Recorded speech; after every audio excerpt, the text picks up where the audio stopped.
Hello and welcome back to another week of the Friday Love and Learn, and I am so excited for this one as we have more voices than we have ever had on the Love and Learn before, and we have just some really cool, just like a cool collection of professions here. Like the ESU network does so much to support schools across Nebraska. Just given my role as I work with people who work with teachers quite a bit, that's and typically who's been on the Love and Learn, but we do so much more than that. And so not only am I excited for us to share our Love and Learn from this week, but also to kind of introduce some people that do some things outside of that, maybe a little bit, and to sort of flex our entire breadth on some level of the things that we do to impact schools. So that being said, I'm Andrew Easton with the ESUCC. Going to welcome Cole Stark from ESU5, JaLee Pilkington, yeah. ESU 13, Becky Sosalla, ESU 3, and Craig Peterson, also with the ESUCC, and we're amped and ready for the Friday Love and Learn. So that being said, before we get started with our loves and our learns, we're going to go around once and just sort of share what your role is in education and as a part of the ESU. So Cole, will you go ahead and start us off? Yeah, perfect. My role is is a mental health therapist with ESU5. Our program started about 4 years ago with Jen McNally, who you've had on here before, really with the goal of spreading mental health awareness and really just kind of trying to get that message out that we all have mental health and it's worth taking care of, and spreading that message that mental wellness is an important thing and something that we should learn about and teach in our schools. So over the past 4 years, we've now are up to 4 clinicians. We're in 9 out of our 10 school districts in our ESU. And I think we're really making headway and just making it very normal having a mental health clinician in the schools. It's normal for kids to come into a therapist's office and no one looks at them weird. It's normal for teachers to come ask for advice, whether it be for a student or even for themselves. So that's kind of our role in a nutshell. Yeah, it is tremendous the work that's being done out of ESU5 and statewide too. There are mental health clinicians across our network, and that's been pretty fun. And as you mentioned, Cole, so Jen McNally was on a previous Love and Learn, and the week after that, Allison Smith was sort of needling Jen a little bit about her hair. Which has sort of been a running joke all the way through since then. And I saw and Cole responded to that as he was watching that particular episode. So Jen reached out to me this morning and asked if she could kind of return the favor by sharing this as a part of your introduction. I knew it was coming. So Jen wanted to just sort of underscore the, while she might have the title for best hair, that beard really it's looking now, pretty sharp. I can maybe one-up her. One of our schools, Southern, their athletic event. Oh my God. Here's mine. And so when it showed up in the stands, we came back to school with our face masks on and all that. No one knew who that was sitting in the stands. They're like, who is that? That's hilarious. Yeah. Oh my gosh. Hold on. It's always good to, give me a little grief. So I think I handle it well. We got shout outs from Allison. Yes, she does still very much appreciate Jen's hair. And I love that we're getting some laughs from our folks that are checking this out. Yeah. Hashtag best beard. There you go. That's awesome. Well, I can't go one quite like that. So Craig's got a little beard envy. Maybe at this point. That's cool. That's fun. JaLee, do you want to give us your introduction? Yeah, so my name's JaLee Pilkington. I am the Community Engagement and Marketing Specialist at ESU 13. It's a new position, so I'm kind of getting to just run with it, and it's been really fun. I started in November and just been working with all the different departments to learn about everything, and I don't come from the education field, so it's been really interesting and very eye-opening and fun. Yeah, so Yeah, and there's so much going on. It's challenging sometimes to think about finding avenues to promote just the breadth of all the work that's going on out there. And JaLee and I have collaborated on some of that stuff, at least, trying to think through it. And so it's been really great. What's something that you've been really kind of passionate about as of late, or something that you've kind of poured some more time into in particular? Definitely our website. Yeah, I'm kind of trying to redo our website. Get it all. Yeah, and it does. It looks pretty terrific. So speaking of websites, I'm going to jump over to Becky, actually. And so Becky Sosalla and I used to work together at Westside. So I've known Becky for quite some time. Super fun. And Becky's here at ESU3 now. And I say here because that's where I'm housed out of. And so Becky, will you share a little bit about your new role? Sure. My new role is actually shared. So I am a software specialist, and half of me is ESU3 and supporting our districts here in our ESU, in our local area. And then the other half of me technically is housed out of ESU5 with Cole. And with Nebraska Power School, our consortium supports 87 districts across the state of Nebraska and all of their needs in Power School. So I get to help our districts hands-on with their day-to-day needs and their day-to-day questions with some of their technology. And it's a different perspective on education for me, because I've been in a building for the last 17 years. I'm a math teacher by training, and in my heart and in my soul, I shall always be. But now I get to help kind of the day-to-day operations and answer those questions that people need. Yeah, and I'm right with you in the new role. It's like, whoa, there's so much going on that I didn't even know, right? Yeah. Like, I got a paycheck. I knew I got a paycheck every month, and that was great. Now, oh, wait, something went wrong with people getting paychecks. This is a big deal. Let's make sure people get paid on time. Well, and what a perfect segue, too, because Craig Peterson works a lot with the finances of things on some level with our cooperative purchasing. And so, Craig, I might actually have you stand up a little bit. I think our Actually, there we go. There we go. So, yeah, Craig, will you share a little bit about, your role and cooperative purchasing? Sure. Craig Peterson, ESUCC Cooperative Purchasing Director for ESUCC. So we work with all schools across the state, to include some municipalities too. So we've been able to start working with some cities and counties. But the main goal is to serve those schools, students across the state, and to negotiate, bid, and source product for schools or services for schools they may utilize. So we're really leveling the playing, the purchasing field for small school districts, but also getting large districts involved to help with that and lead, I guess, a program that everybody can purchase from at the same level. So, I sometimes say it's coordination of chaos, and this last year with the pandemic, it was definitely that. So we had a hand in helping districts source product that they couldn't get, hand sanitizer. So we helped coordinate with UNL some delivery of hand sanitizer, masks. We helped coordinate that through state purchasing through the state of Nebraska and get masks out to school districts. And so we're, it's not always about buying. It's a coordination of helping and serving school districts. So, yeah, and Craig, we did a podcast along with Hunter, help me, Floodman at UNL around that initiative that was 200,000 gallons of hand sanitizer and the millions of dollars that their collective efforts saved for schools statewide by making that cooperative purchase. And so that's something I was just like astounded by. I love that story and what that represented for all of us in terms of the role that the ESU plays, right? We're also in those spaces too, saving money for everybody. And so that's awesome. Thanks for sharing. We're going to dive right into your love for the week. And so I'm always excited to hear about this. Cole, what's your love for the week that was? Yep.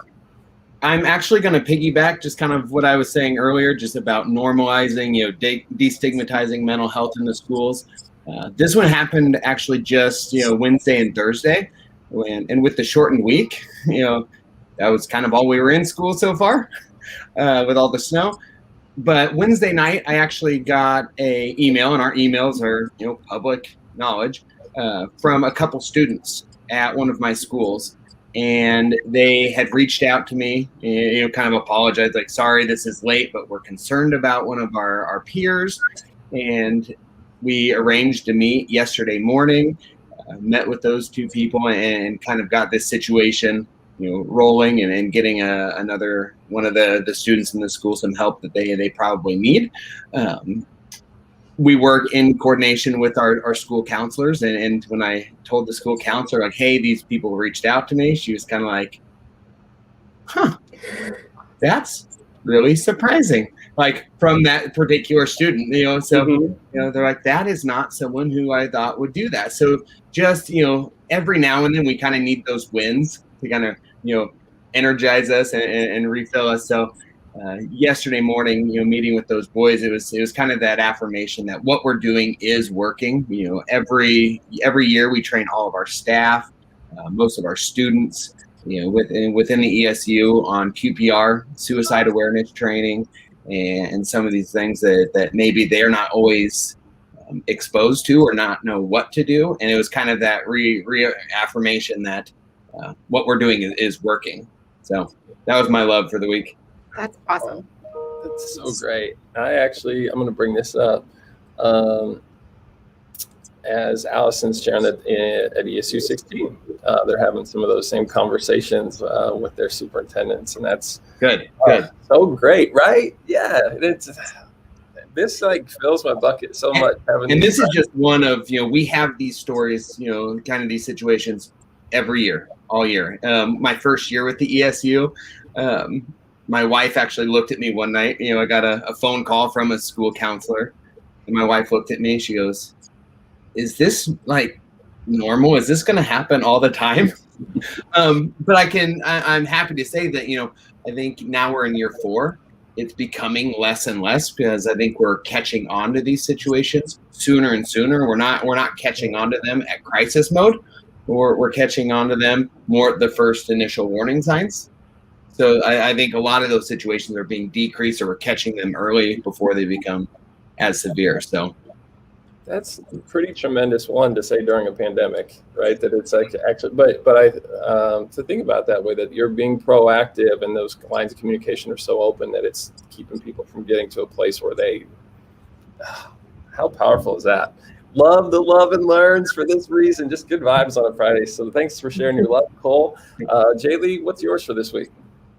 Yeah, so our Head Starts, we have 3 locations, and yesterday they had dental screenings set up for all of the locations, and I went to the Scottsbluff one, and I had never gone into the Head Start yet at this point, and they were like, the preschool class is kind of crazy right now, and so I go in there to take some pictures, and oh my gosh, they were so excited, and they were pulling at me like, take a picture of this, look at my teeth, just like smiling from ear to ear, and it was just super cute. And I got to see the toddler classrooms, and every single time my camera would go off or it would flash, make a sound, this little boy would go and every single time, the entire time.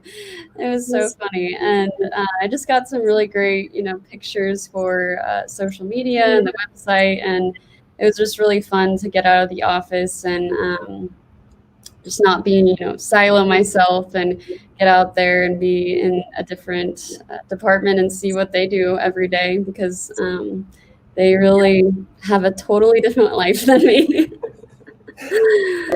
I so agree with you. I always joke that I live in these spaces, right? This is my box, and I don't ever get to meet so many people in person that when I get those opportunities, it's always just really great. And so that's, especially little kiddos, that's adorable. Yeah. I do run into Becky sometimes whenever I'm here walking around talking about seeing people in person. He comes to visit my cave every once in a while. Sticks his head in the door. This is true. So Becky, what was your love for this week?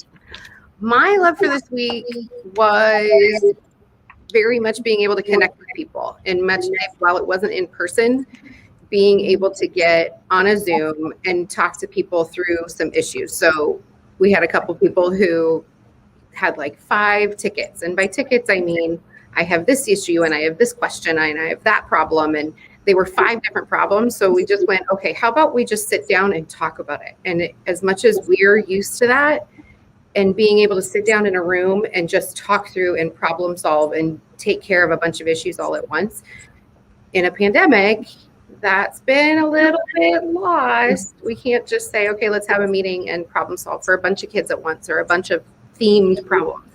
And being able to sit down and do that a few times this week was really satisfying, to be able to feel like there was a true accomplishment at the end of that hour of, okay, we really got some stuff done and that person feels better moving forward. So it was really cool to be able to have that connection, even if it was a digital version instead of an in-person one.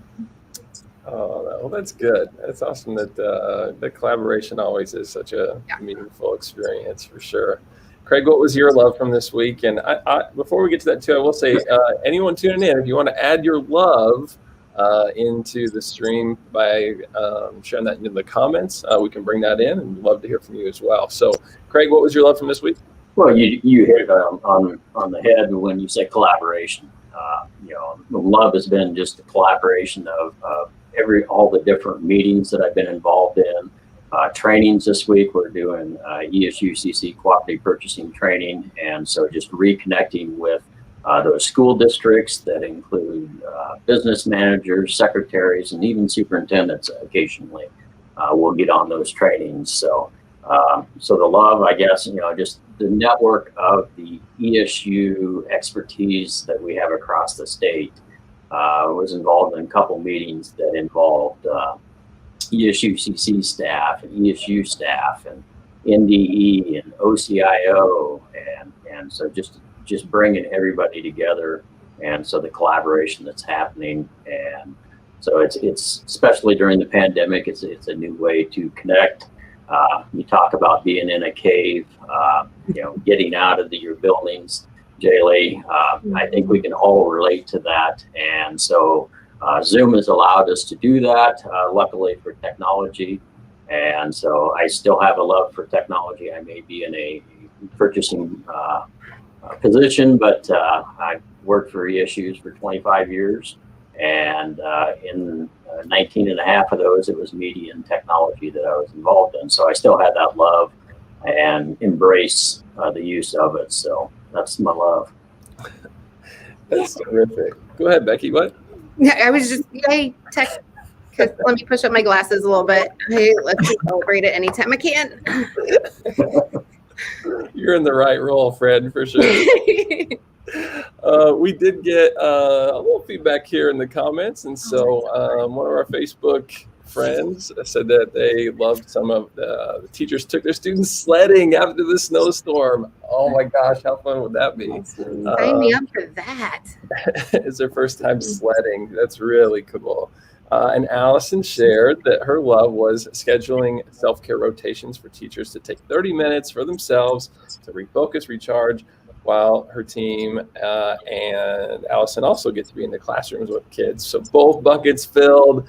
Self-care is important, Allison, for sure. And I love that you all are stepping into that, like recognizing that and then like taking the proactive step to actually do something, in that space by giving them that time. I'm sure those teachers really appreciated it. So continue to add those things in if you would, as we're going to pivot now to the learn from this past week. And so we'll go start back again with Cole. Cole, what did you learn this week? All right, this one has to come with a look. Whoa! I forgot to do my love. I skipped all. Andrew, go for it. What are you doing? I probably should do that real quick. Sorry to cut you off. So it was kind of a long week. I was at home with my kiddos for the first 2 days. Spent a little bit of time after that trying to catch up from maybe not getting quite as much done Monday, Tuesday, with the snow that came through and just kind of delayed everything. And it was so great to get a little feedback, because I do live in this box that we've established here online, actually. So there was an individual who posted, this is a principal actually, I believe within Millard, who took these little banners that we shared the quote of the week from the Monday Motivation, and she put those all over her building. And it was awesome to feel connected through that quote to not only that principle, but to just what that was doing as a focus kind of line for them in their culture. And sometimes trying to have an impact in the ways that we're able to, like here and through some of these mediums. And it was just really good feedback that stuff is, reaching the audience that we're hoping that it does. And so I will say very quickly, Monday, check it out, 9:30 back here, as we're going to go through our second Monday Motivation with Brandy Busher from North Platte Public Schools. So I'm really excited for that too, but absolutely just loved getting that feedback earlier this week. So now the learn. Sorry, Cole, back to you. It's all right. So this one comes with a really short backstory. At one of our schools, one of our special education students is taking a independent type learning science class. And this particular young man knows everything possible there is to know about Matchbox, like Hot Wheels cars. So he kind of designed this whole Hot Wheels tournament school-wide. He's gone around, he set the parameters, the rules, it's like 2004 or later cars. They have to remain in the box, so you can't modify them. He's actually teaming up with our Strive class, so they're going to record it and like do some video production on it. So he is doing this. He's unrolling it school-wide. I'm highly competitive, so I instantly went to Google and Googled what is the fastest Hot Wheels car. Needless to say, $20 later in a winning eBay bid, I have my car, and I mistakenly bought the wrong one. It's not the fastest. And I have learned more this week about Hot Wheels than I have in my entire life. There's a whole like underground like racing league of Hot Wheels cars. So yes, that's my learn. Hot Wheels this week. And I still think there's collectors, and then there's collectors, evidently. Yes. And racers. There's like racing leagues, and you can modify them. And yeah, I don't know. That's so fun. It's a fun day for the school. The school's really getting into it. I think he's got like 40 some participants so far. So, gosh, isn't it so powerful when students take the initiative to start something like that, and then the momentum that gets, and what that does for like a school culture too. Yeah. And this is a high school, so they've really embraced him and his project. I'm really looking forward to it. Oh, that's so great. That is so great. I do want to, so we have some feedback here. This is from the fact that Brandy Busher is going to share on Monday. And so absolutely really looking forward to her sharing. Thanks, Allison. I would encourage folks to share your learn. We'll continue to post those as we share ours. JaLee, what was your learn from this week? Yeah, so as I said, I started in November. So I'm still learning about everything that we do and all of the different departments and how I can support each of them. And as I also said, I'm trying to, redo the website. Craig Hicks, our technology coordinator, has been a huge help with that. But I've met with all the different departments, and it's just kind of interesting how all of them serve such different audiences, So the professional learning department, their audience that is coming to the website, to their page for their things is educators, whereas Head Start or Title I-C migrant education, it's parents or families. And so just trying to figure out how to best serve the intended audiences coming to our website for those things. And so that's been kind of interesting and fun, and really something that I've had to learn a lot about, because as I said, it's a lot with all the different departments, but it's really rewarding work to be able to see their work being recognized. So absolutely, like so much of that just resonates with me, because I feel the same. I'm like Becky. Obviously, I came from a classroom, and I was like, ESUs, they do like professional development stuff. That was I was in that bucket as an audience, right? Mhm.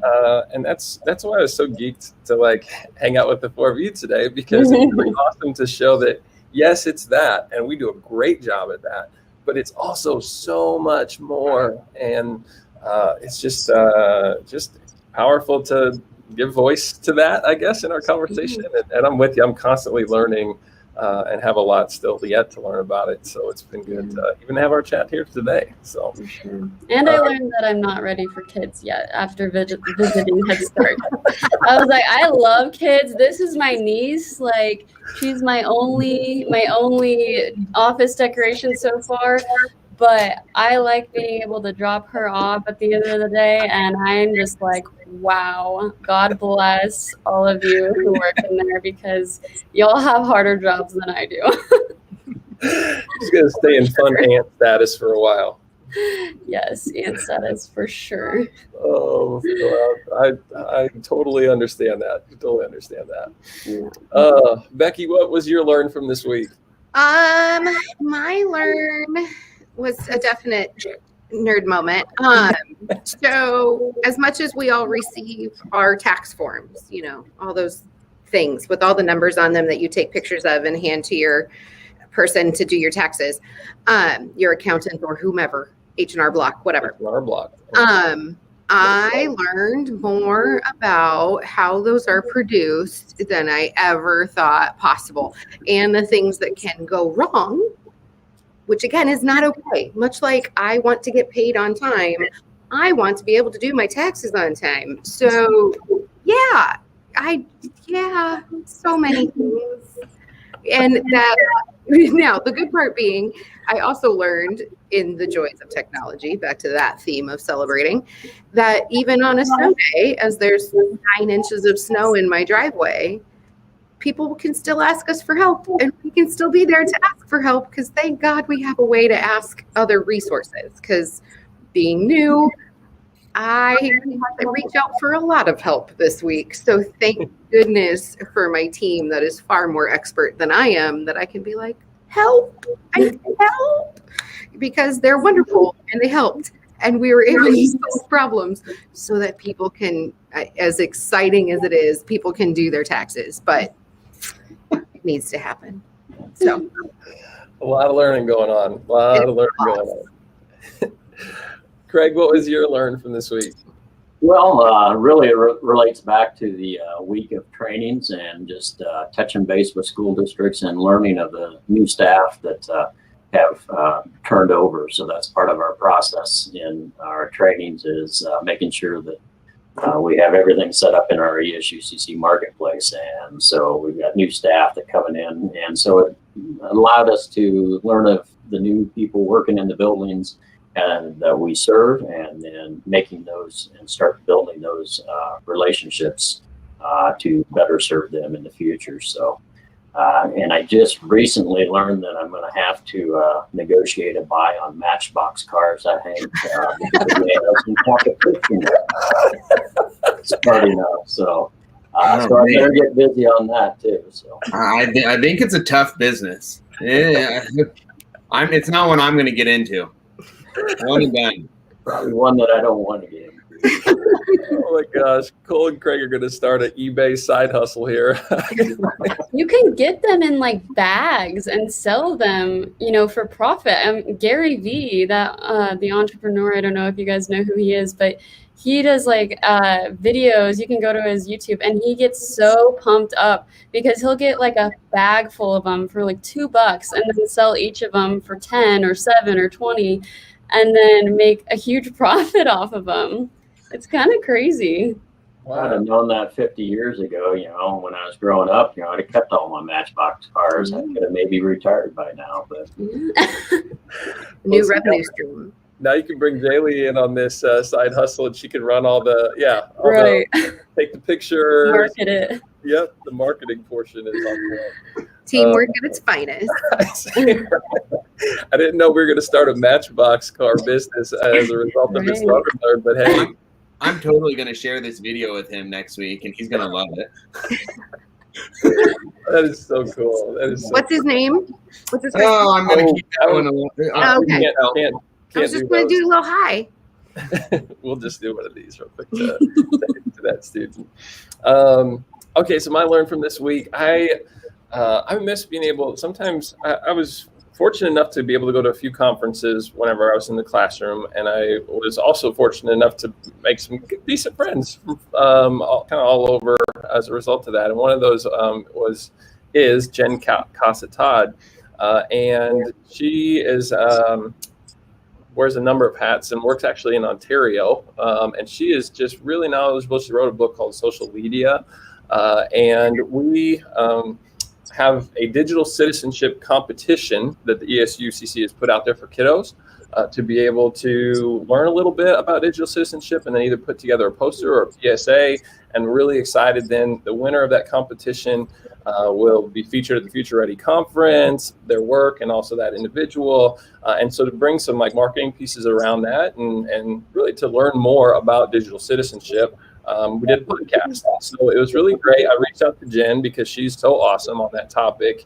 And I felt like I knew a little bit about digital citizenship. I left going, I did not know very much about digital citizenship because she just basically blew up my framework for how I thought about that. For me, it was don't do this, be safe online, obviously like be kind to other people and don't say mean stuff.